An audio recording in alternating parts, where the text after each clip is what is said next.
We are just hours away from the funeral for Pope Francis. The final preparations now underway right here behind me tonight. Just a short time ago, a solemn, moving moment inside St. Peter's Basilica. The public vigil for Pope Francis is now over. The Pope's coffin has now been closed as part of an ancient private ritual. Tens of thousands are expected right here at St. Peter's Square in just hours. They're also expected to line the streets of Rome here.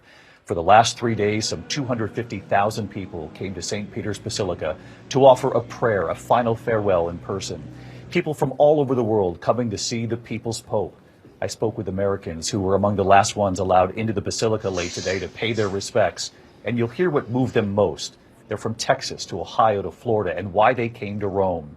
Then the gates were pulled shut and the final visitors finished filing through. Inside, Cardinal Kevin Farrell, a former Dallas bishop, presiding over the ceremony. The Pope's face was covered with a white cloth. Inside a metal tube, they placed a document summarizing the Pope's deeds and other symbols of his time as the head of the Catholic Church. And then a wooden top was placed over that simple wooden coffin Pope Francis had asked for, and it was nailed shut. Priests will stand vigil by Pope Francis overnight until his funeral tomorrow morning. The Mass begins at 10 a.m. local time right here at the Vatican. We'll be on the air starting at 3:30 in the morning tomorrow morning. Of course, we hope you'll get up early with us for the funeral and the procession right through Rome to his final resting place. But tonight here, the extraordinary moments late today, and ABC's Terry Moran was right here in St. Peter's Square.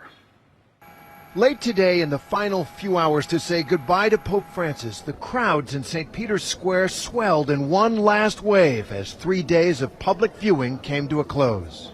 All told, 250,000 people from all corners of the earth came here to pay their respects. Then the great doors to the Basilica were closed and a solemn ceremony began, the rite of the closing of the coffin. A white cloth placed gently over the Pope's face. A deed recounting the accomplishments of Francis's papacy put in a metal tube in his coffin. And Cardinal Kevin Farrell, a former Dallas bishop and now the Camerlengo or Chamberlain of the Vatican, blessing the body with holy water. The coffin was sealed, then nailed shut. Several members of Francis's family were there.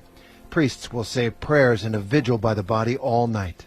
Now the square is empty, the crowds are gone, and a hush, a sense of anticipation almost, has settled over everything. Over here, that's the world's press. They're getting ready.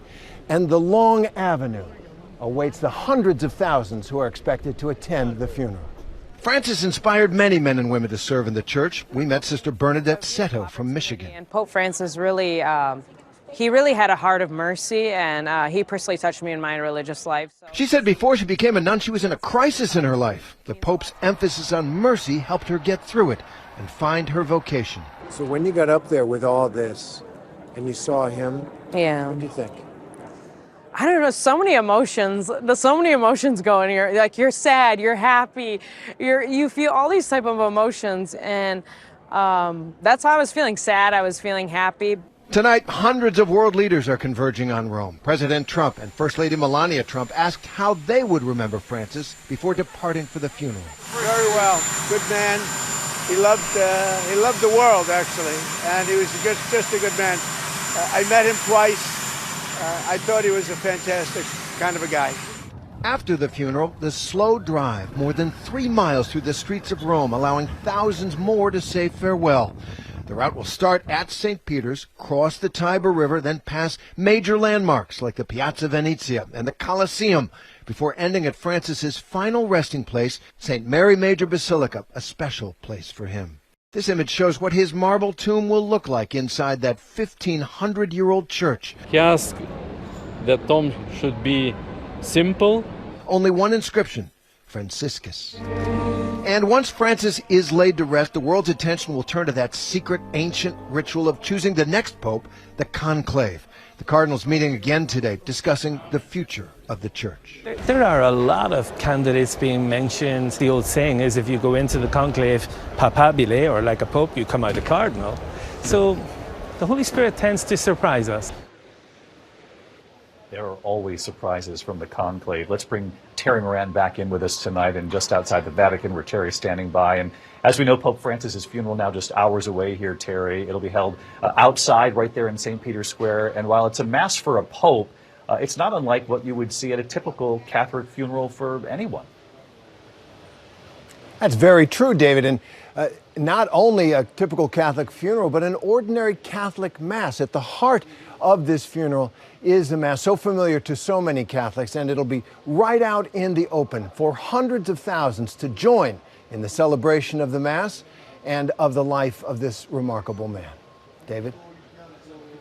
Terry, we'll see you just a few hours from now. Terry, thank you. Terry will be here with me along with James Longman, Deborah Roberts, and our entire team for Pope Francis's funeral tomorrow morning. ABC News live coverage of the funeral begins at 3:30 a.m. Eastern tomorrow morning. We'll see you bright and early for what will be a very moving day here.